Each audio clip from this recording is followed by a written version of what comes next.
Welcome to On the Edge with April Mahoney Brains.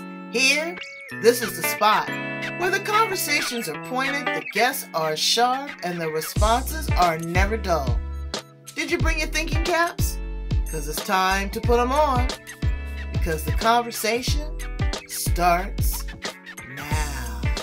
Amazing thing. And thank you, Brains, for getting Puberty 101 with us here on the edge. Right here at the spot, the place where the conversation is pointed, the guests are sharp, and the responses are never dull. And we are in Italy. We'll talk more about that later with Tracey Rampling Brown. So, we were talking about, sharing the wisdom of womanhood and the transition and the rites of passage. Among you got a young daughter, I've got young granddaughters, and their cycle. But I told them there's so many other things, not just pregnancy and counting that, but your internal health. If there's a strange odor, if there's a strange cramp, if there's a lot of bleeding, if there's, discomfort, if you're constipated, it tells so much you're shedding at that time. And so we as mothers need to teach our daughters or grandmothers or aunts or cousins, this is not a secret. This is a part of a woman's life every day for at least 20 to 40 years of their life. They're going to go through this. And a woman's right to choose, I have an emotional feeling about that. But I also am a strong proponent of education and prevention. And if you can dodge the bullet, there's so many things that are going on now. The patch and the shot and the pill and the not doing it and the contraceptive. It's a lot. My mother made my transition into womanhood seem so special. She sat down and she talked to me before it happened and told me little things to expect and how precious I was and how I was going through this rite of passage she just made it seem glowing. And then when it happened, girl, I was like, what the hell? You tricked me. The ultimate betrayal. Exactly. I was like, this is not what you told me. This is a right to hell. This is not a right to passage. This is crazy. But you know what? As I grew and I evolved and I became a mother, it really, really, it was special. It was really special. And I think back on that. When you have those conversations with your daughter, do you see her eyes light up with wonderment? So my daughter and I actually first started talking about, reproduction when she was about 7. Mm-hmm. Because the year that she turned 7, 2 of my girlfriends got pregnant, but they both got pregnant using a form of assisted reproduction. So one of them was still the old-fashioned way where they actually had sex, but their doctors had been monitoring the cycles and things like that. You call that the old-fashioned way? That is the best. Well, no, as in, there was, call it traditional. Please don't call it old-fashioned. I love it. Okay. You're funny. When I say old-fashioned, I mean as opposed to the other girlfriend where it was a case of they were monitoring her cycle. When she was ovulating, she had to go into the doctors. They extracted the ovum. Oh, yes. They inseminated it, and then they injected it back in through the same cycle, right? So they did it kind of like IVF. Right? Yeah. Yeah. So I think it was like IUI or something. Anyway, whatever it was, the point is, because they had both gotten pregnant differently, and my daughter was asking questions of, as they do, where do babies come from? And can we have another baby? And so we started there was no point in trying to gloss over where babies come from. And we talked about how there are lots of different ways that you can get pregnant. And sometimes it's because you have sex, and sometimes it's because that doesn't work and you have to go and have doctors help you do those things. Right. And but I then took it back further, and I was talking about how women's bodies work, and how, you know, the ovaries and how the egg descends into the uterus, and, you know, like all the actual mechanics of it, and talking about periods and things like that, so that she had a firm understanding and grounding in it. So then when she got to about 10, she was in the 5th grade, during health classes at school, they must have been talking about puberty or adolescence and things like that. And she came home with this little coupon to go to one of the like menstrual product companies and sign up for their Libra Girl kit or Kotex Girl or something like that, where they sent her out a little zippered bag that had, you know, some tampons and some pads and some little, just, you know, some sample products. And when I was a teenager, when I was about 12, my mum had made me a little dilly bag, which was the same kind of thing, like one of those little toilet bags from the department store, and put some pads and everything in it. So, and it just lived in my school bag, so that it was always there if and when I needed it. So my daughter had this little sample kit, and we swapped out some of the things. Like we took the tampons out because she wasn't going to need those for her first period for sure. But we topped it up with extra bits and pieces, and it went into her bag from pretty much the time she was 10. Not because she needed it yet, but it was there when she, you know, if she ever did. And when she started middle school, it turned out to be, I had such a proud mama bear moment, because she told me afterwards that about 2 months into the school year, her best friend actually got her period at school, and her mum hadn't told her anything about it, hadn't prepared her. And my daughter was able to go into her school bag and grab her little dilly bag out and give it to her bestie and be like, here you go, you know, like, take this to the bathroom and, you know, like, you can sort yourself out kind of thing. Wow. And I was just like, oh, and here's my daughter like saving her bestie because we had this conversation. And, you know, so we talked about lots of things. You know, we've tried cloth pads and we've tried period undies. She prefers period undies to any of the other things that we've tried. See, I don't even know what that is. I haven't even seen it. So, but it's a lot going into it. But also, I'm hoping that mothers that have young sons are teaching them to respect and value women. Yeah. To respect and value themselves. I told my stepson, you don't lay down with dogs because you could get it with fleas, boy. Learn to keep yourself clean. And be monogamous. This is, you know, this is one of the most powerful things that you will ever do outside of driving a car. Absolutely. Well, see, and that's the thing. Like, she's 14 now. So we had some really good foundational conversations in the early days. But now she's at that age where she's just like, oh my God, Mum, you are so cringe. So when you're like, do her eyes light up? You know, is it magical? No. She's like, oh God, get out of my room. Like, I can't talk to you about this right now. I know. But you know what? It's got to be an ongoing dialogue because things are different now. You know, we're talking about date rape. We're talking about, you know, just all kind of influences. You know, drugs, peer pressure, body dysmorphia, all of that leads to self-esteem. But you have done an amazing, we were talking about that, but it all leads into what she's doing as a publisher. She has just launched her own publishing house, and I'm so proud of her. That takes a lot of work. That takes a lot of courage. But this is Gemini Moon Press. And what they're doing there is they're really working with women to magnify their voice. You know, as me and Tracey were talking, they've rescinded the right in some states, you know, to a woman to make a choice about her own body. So we want to talk about giving credence to your voice. If it's been dumbed down, if you want to share it with the world, you can do it in print. She also has some lunar wisdom. That she is able to connect with sources outside of the physical, but in the metaphysical. What does that look like? What does that feel like when you have a portal, when you have a sense of something outside of the tangible things that we can touch? So I'm so glad to have her here. Thank you for joining me, Tracey Brown. Tell my brains a little bit more about you and how you show up in the world, Queen. Oh, thank you so much for having me. I'm so excited to be here with you, April. So my name is Tracey Rampling Brown, and I am a lunar business strategist, moonologer, and CEO and founder of Gemini Moon Press.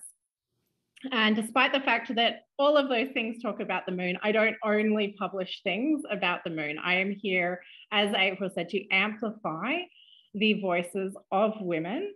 In fact, people who bleed in general. So that includes the voices of non-binary and trans men, because their voices matter too.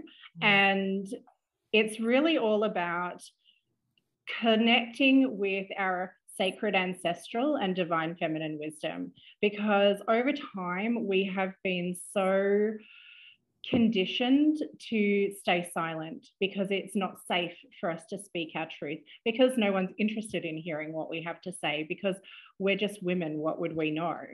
And these things that we have known, these things that have been intrinsically part of us, like our understanding our menstrual cycles, for example, and working with the lunar cycles, and also how those two things connect together, are things that women have lost over time. And so many women are really feeling that need to reconnect with those things and reconnect with themselves, because the only way that we can empower ourselves is by knowing who we are at our very core.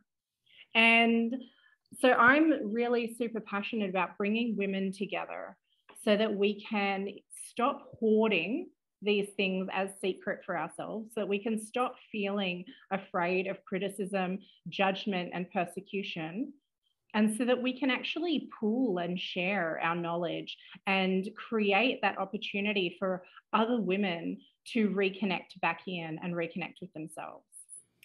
And know yourself inside and out. Feel good about whatever you see in the mirror on any given day, because that's who you are.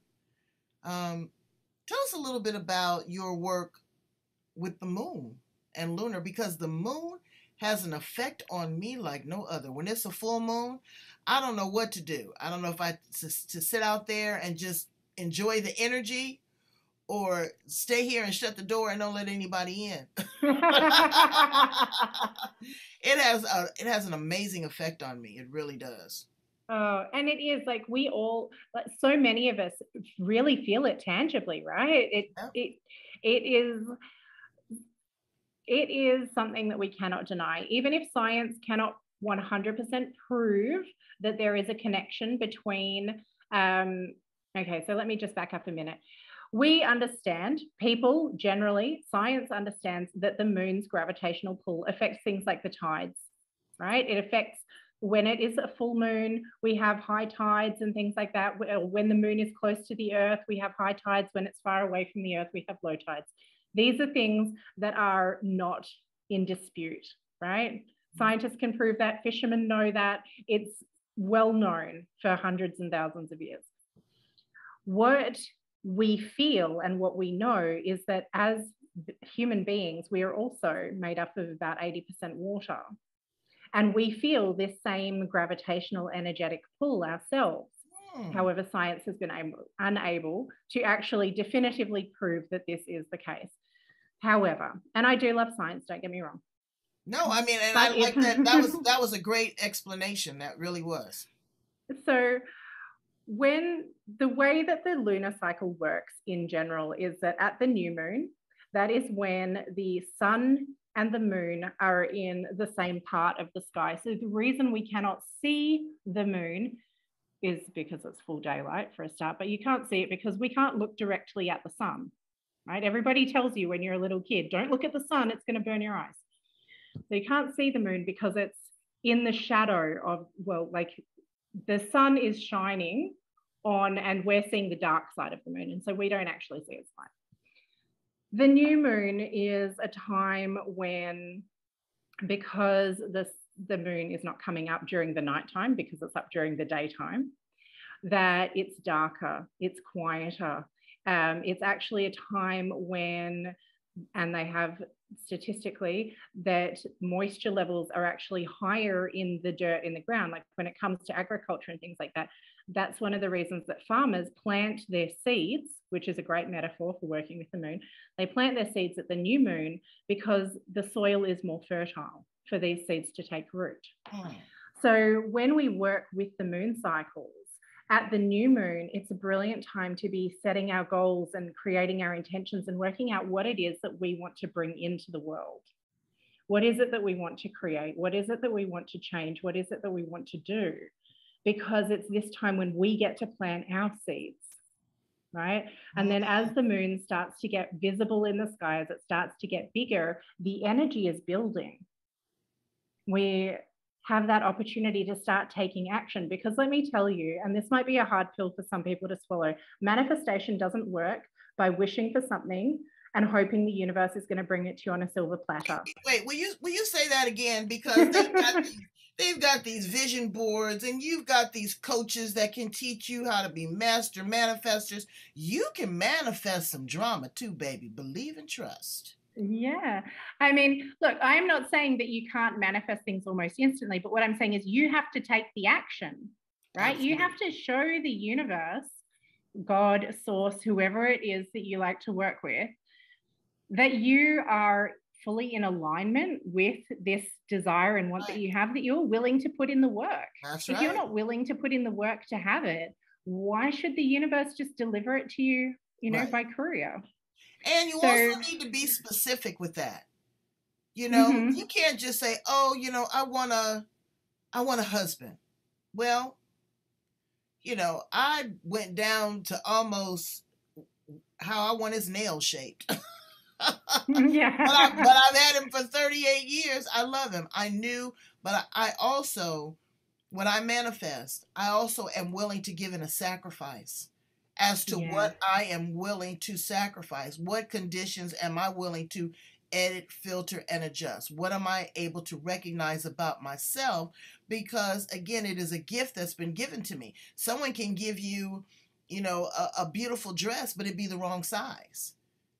They can they can give you, a wonderful dinner out, and you're allergic to fish. So you just have to be careful on what you ask for, because you just might get it. So I appreciate you bringing that to the forefront, because I don't like to bust the chops of my guests, but I do question them on that, because, I can teach you to manifest.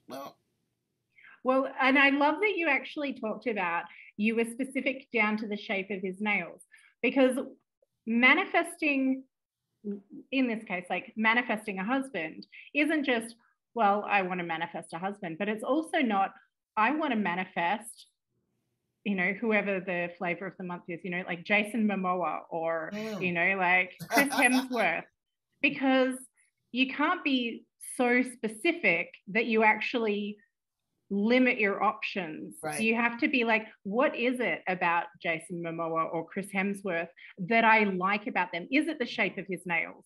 Is it that he is very active? Is it his blonde hair? Is it his blue eyes? And instead of wishing for a person, like a specific named person, it's what are the qualities that you want to bring in? Absolutely. Because when we are specific about the qualities rather than the person, we actually open ourselves up to receiving, as you said, exactly what it is that we're wishing for, without, like, the universe might be like, actually, like Chris Hemsworth, well, he's married with kids and he's not available, but there's this guy who kind of looks like Chris Hemsworth and he has all of the qualities you're looking for. I'm going to send you his way. And you're too busy looking at Chris Hemsworth and you don't even notice what's in front of you. And know your voice. Know, I want someone that's going to be kind to me. I want somebody that's going to pay the bills. I want somebody that's going to somebody that's going to appreciate me. And, if I make more money than him, they're going to honor that. Somebody that maybe wants children or doesn't want children. Brains, you need to have a laundry list and you need to tick off the boxes. And I'm telling you, it works. And that is so important, that with the way that he treats you. It's all good and well to say, well, I want a man who can be a good provider. But there's no point in having a man who's a good provider if he treats you like crap. Right? You need to have somebody, as you said, that if I make more money than him, respects that and loves that about me. Right. You know, and pushes you.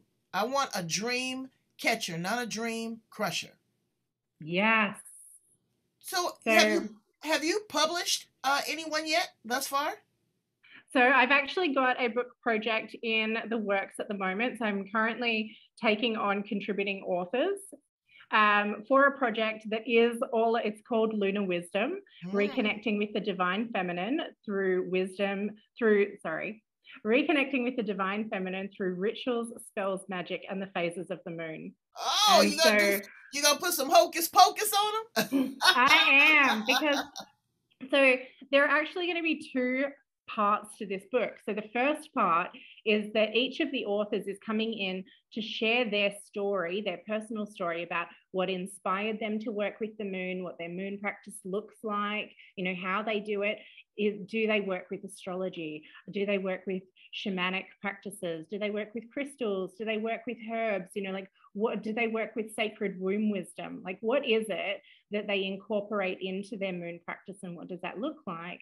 And the second part is, because as amazing it is and absolutely expansive as it is to listen to and read other women's stories, because I find them so inspiring when I hear people talking about different ways that they work with the moon, that there is always something I can learn and always something that I can take away and start incorporating into my own practices with the moon. And I really want to highlight for all of the readers that there is no one way to do it. There is no wrong way to do it. There's only the way that you do it that is right for you, right? And everybody's way is going to be a little bit different. So the second part of the book, which is the part that I'm also really super thrilled about, is that each of the authors, aside from sharing their stories, is actually going to share some practical information for the readers on how they can get started and what they can do. So I've got, one of my authors is coming to share some of her crystal wisdom, like which crystals would be amazing to use to work with the different phases of the moon.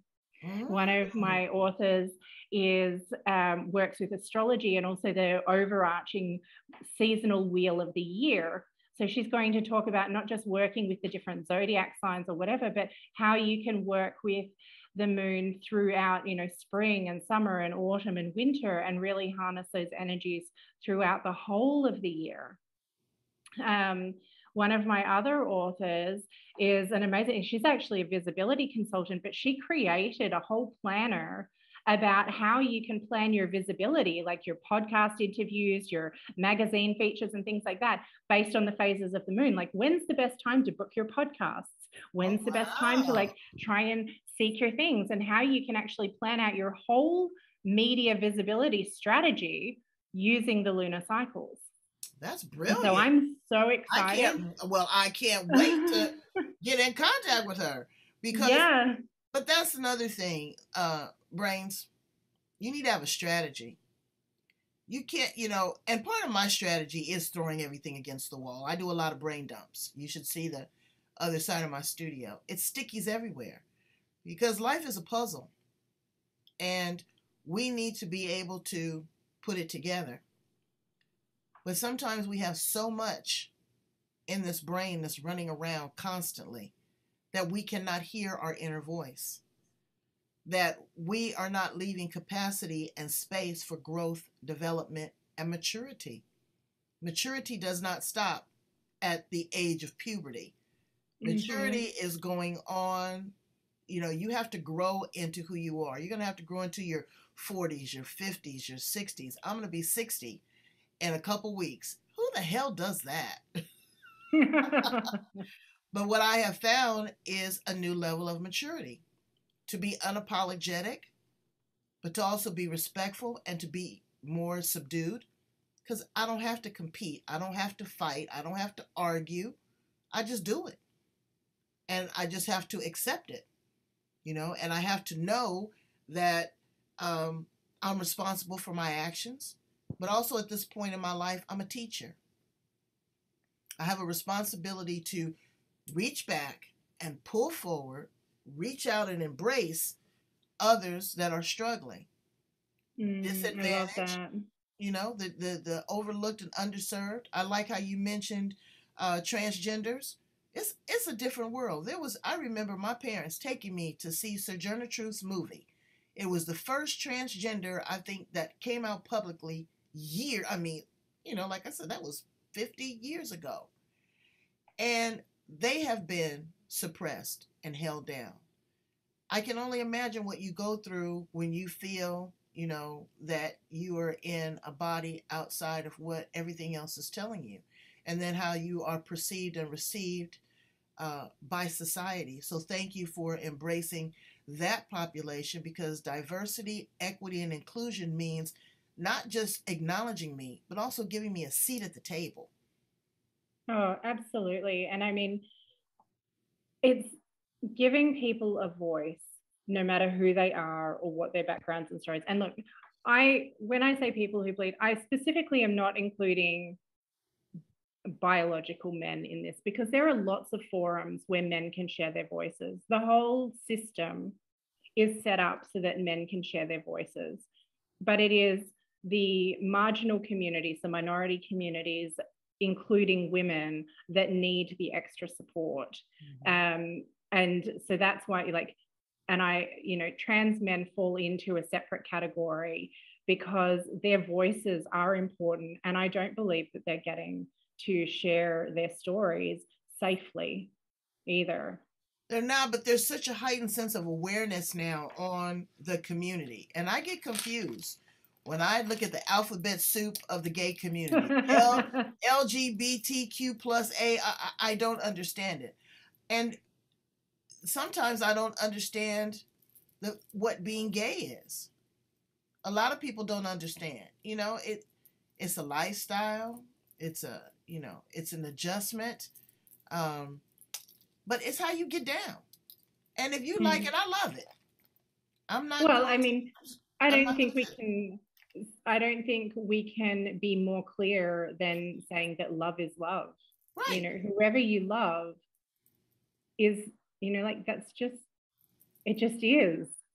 It doesn't matter who they are. How is that in Europe? Do you have the right to gay marriage? And, you know, how do people, because I can tell you one thing about Europeans: they're not afraid or shy about their body. They will lay out on the and you can weigh 300 pounds and you be topless and just as happy, and nobody has anything to say. You're more liberal and loving and respectful of the human body and sexuality than us prudish, you know, hypocritical Americans. I have to say, coming from Australia to Italy was quite eye-opening. I didn't realize how prudish Australians are until I got to Italy, because like in Australia, if you're 300 pounds and you want to wear a bikini to the beach, everyone's like, oh God, cover that up. Nobody wants to see that. Whereas here, as you say, like, no one cares. You're 5 years old, you're 55 years old, you're 95 years old. No one cares. Everyone's in a bikini down at the beach. In fact, if you're in a one piece, probably you stand out more than if you've got a bikini on, because everyone's just out there and no one's even looking at each other. Like they don't even care. They're not like, oh my God, look at her in her bikini. They don't care about you. They're just there to enjoy the sun and the sand and the surf. Not that there's really surf, but anyway. But going back to what you were saying about gay marriage and things, I think it depends where in Europe you are. Here in Italy, it is still quite a patriarchal society and very religious-based country. And I think that it has taken a really long time for them to catch up with the modern world.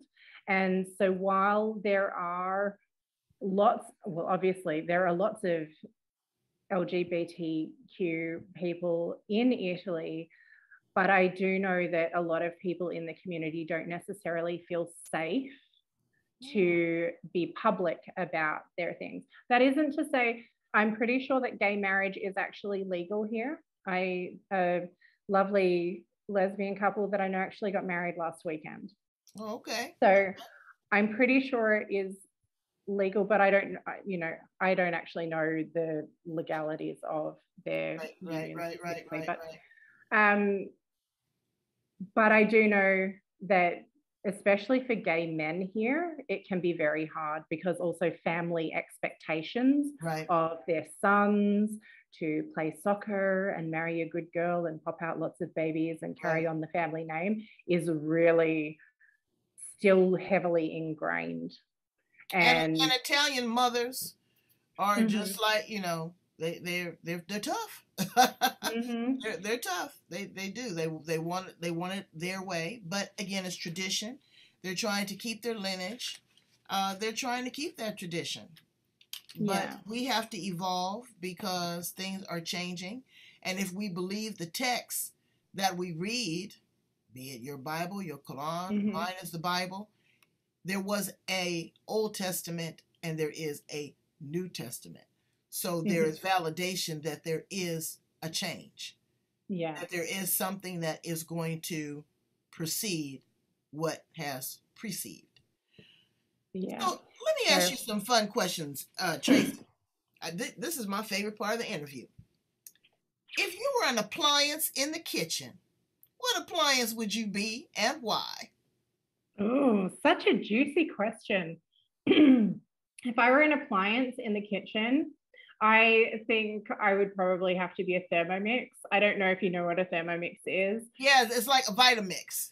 Yeah, it's kind of like a Vitamix, but you can cook in it and stuff as well. So I have had one for nearly 10 years and I absolutely adore it because it's so good to like, I can do anything. I can make custards or I can make sorbets and things like that. So it kind of does everything that I need in the kitchen, including just weighing things. Like even if I'm not using it to cook, I use it to weigh out ingredients for other things. So that's probably what I would be. I'd be the spice grinder.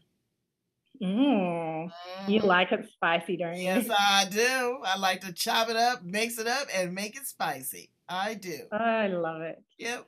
What's your favorite color? Pink.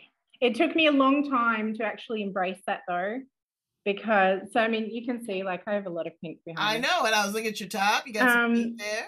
It has taken me a long time to embrace it. I remember being about 7 years old and being told, like, had my pink bedspread and everything, but was really made to feel ashamed of that because only babies liked pink. And so for many, many years after that, I kind of like pushed pink away, like, ooh, that's pink, and went very much into, you know, that teenage kind of semi-goth phase where you're like, I like black and silver. Yeah. Like, I wear black and silver and maybe like a hint of blue or purple or something like that. But I've particularly this last 12 months or so, I'm like, no, you know what? It is my power color and I'm going to claim it and I'm not going to feel guilty about saying it out loud anymore. So I'm owning it. Pink. Green is my favorite color. Any shade of green. It's a power color too. What planet are you from? What planet am I not from? Oh, that's beautiful. I think I'm from like Jupiter. I'm way out there. But I've got the rings around me. I've got the energy around me. I've got the force. I've got the pull. I've got the drive. I've got the well, you know, they do say that Jupiter is the planet of luck. So well, I'm telling you, choice. I told you how I got my trip to Italy. So, you know, it's like luck, but you have to be prepared for that because a lot of times people get things, as we talked about manifestation, and you're not ready for it. People will win the lottery and end up broke. You know, people will get a kidney and go right back to drinking alcohol. You know, so you have to be prepared to receive what it is that you are about to get. What has been one of your most favorite gifts? It could be a physical gift, metaphysical gift, energetic gift. What's been one of your favorite gifts? Probably one of my favorite gifts that I have ever received, ever, would have to be something that happened to me only a couple of weeks ago. My two best friends here in Turin got together and surprised me for my birthday, which was actually in a couple of weeks, and took me to Milan for a girls' weekend, and we went to the Imagine Dragons concert, and we went out dancing and got to leave the husband and the kids home. And it's the first time since the pandemic started that I've actually even left like my region or like my state. And to go away for a girls' trip was just, it was phenomenal, because it was so freeing and just like low-key awesome. What are some of the values that you find in a friend? What are 3 characteristics that you look for in a friend? I am a big believer in loyalty, like genuine loyalty. You must be a Leo. Are you a Leo? No, I'm a Cancer. So I love very deeply. I am all in for people, and I will give everything that I have got. I value loyalty. I value integrity, and being, you know, like if you are the person that you say you are, and that you follow, like that you are constantly walking in authenticity of, you know, like your words match your actions, so you're not constantly flip-flopping. Flip-flopping, or like saying one thing but then actually not living that truth. Indecisive. Or saying what you think people want to hear but that you don't actually believe, and things like that. So going along to get along. Loyalty, integrity, and also I guess some spontaneous fun, like just kind of like a little bit left of center, you know, maybe a little bit quirky, a little bit weird, like allowing your freak flag to fly, you know, like let's just have some fun, you know, like be able to have some laughs over whether it's something stupid, or just be like, oh my goodness, let's go do this. Oh yes, let's go and do that. Like that sounds awesome. I love it. What are 3 things that you can absolutely not live without? That you can't live without? 3 things I cannot live without. Oh, number 1, I guess I probably these days could not live without the internet. Even Google Maps saves my ass all the time. I couldn't live without probably without my husband and my kids, because they ground me and they give me a sense of purpose every day. And I couldn't live without cheese. You like cheese? I like all the cheeses. All the cheeses. All the cheeses. So what do you want your legacy to be, Tracey? Well, these days I would love my legacy to be a library full of books amplifying the voices of women and women's stories that are able to be like stories that can be handed down throughout the ages and can live long after those women may not be here to share their stories in person. That's beautiful. That is a great segue. Please tell my brains how to get in contact with you, and a little bit about the authors that you're looking for and the stories. Are your genre mostly, you know, novels? Are you doing a few novellas? Are you doing fiction? Tell us a little bit about that, and also how to get in contact with you. Okay, so if you're interested in writing your solo book, I am absolutely happy to discuss with you what that may be. Predominantly, I do nonfiction in my collaborative containers, but for solo authors, I am absolutely open to whatever story it is you want to share. I've currently got a lovely girl looking to produce a cookbook through us. So, you know, it can be anything: cookbook, children's books, novels, whatever. If you've got a solo project that you want to talk about, that is fine. If in terms of our collaborative containers, they give women an opportunity to dip their toes into becoming an author without having the weight of having to come up with 50,000 words worth of story. You can start from, you know, you can write as little as 3,000 words for a chapter and put that out into the world and still feel like you're sharing a significant part of your story and your wisdom. So at the moment, I'm currently looking to fill this lunar wisdom title that I was just mentioning before. And I'm open to people who are working with shamanism, moon circles and moon practices, who have indigenous practices that incorporate the moon, who might do Reiki or numerology, work with essential oils, work with gardening by the phases of the moon, work with sound healing, work with menstrual wisdom or womb healing, and, you know, like sacred feminine wisdom. What else? Women who might work with lunar witchcraft or astrology, any kind of practice relating where you work with the moon, and whatever that looks like for you, I am looking for you to come and contribute with us. But I will have other titles coming up in the future as well. So if the Lunar Wisdom title doesn't resonate for you, but you love the mission of Gemini Moon Press and you would like to find out more about being an author with us at some point for a future title, please do feel free to come and check out our website and flick me an email or something like that and be like, oh my God, Tracey, I would love to be involved in one of your projects. This is the kind of book I would love to be a part of, because maybe I can make that happen for you, and we can find other women like you who want to share your story as well.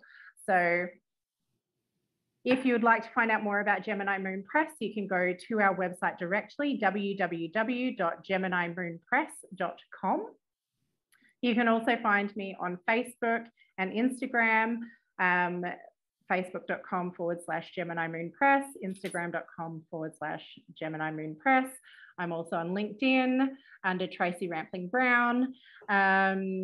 And you can pretty much stalk me anywhere. So feel free to look me up and find me. We've got to find you all over the planet, okay? But all we really have to do is look to the moon. And thank you so much, because, you know, there may be a lot of planets out there, but there's not as many stars, and you are a star. Thank you so much for being here on The Edge. Brains, check it out. Get your lunar wisdom together, okay? Check it out. We're not trying to cause any controversy, but you don't know what you don't know, okay? And you might not know enough, but then you might know too much. I don't know. Check it out. Thank you so much, Tracey, for being there. I don't know if I'm going to be able to see you when I come, but we're going to meet. We're going to meet somewhere. Maybe we'll meet in Australia. You got family in Australia? I like to go to Australia. We'll do that. Brains, I need you to meet us at this location right here where the podcast is located. There's information right here on how to email me, info@agoodperson.biz. The website, I haven't been on the website in a long time. I need to go check that out. But it's agoodperson.biz. I am on LinkedIn, Twitter, Instagram, Facebook, and about 18 other outlets. Just Google me. You'll find me all over the planet. But when you Google me, connect with me, okay? Because that's so important. I want to touch you in the right kind of way. Thank you so much. You're a good person. You. Thank you so much, April. It has been an absolute pleasure. All right. Brains, get it together. Mwah. Or as the Italians do it, let's double kiss. Mwah.